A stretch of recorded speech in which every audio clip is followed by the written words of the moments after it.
మెదక్ చరిత్రలో ముఖ్యమైన అంశాలు.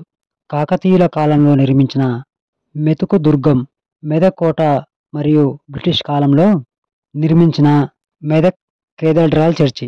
ఈ ప్రాంతం కాకతీయ, బహమనీ, గోల్కొండ రాజ్యాల చరిత్రలో భాగంగా ఉంది.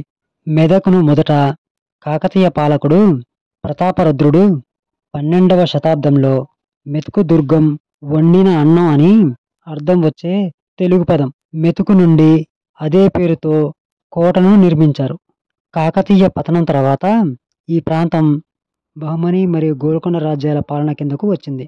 ముసునూరి రాజు కూడా ఈ కోటను పాలించాడు.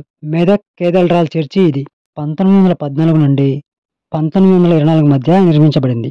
బ్రిటిష్ వెస్లియన్ మెథాడిస్టులచే నిర్మించిన ఈ చర్చి 1947 నుండి చర్చ్ ఆఫ్ సౌత్ ఇండియా యొక్క మెదక్ డియోసెస్ కేథడ్రాల్ చర్చిగా ఉంది. ఇది భారతదేశంలోని అతిపెద్ద చర్చిలలో ఒకటి.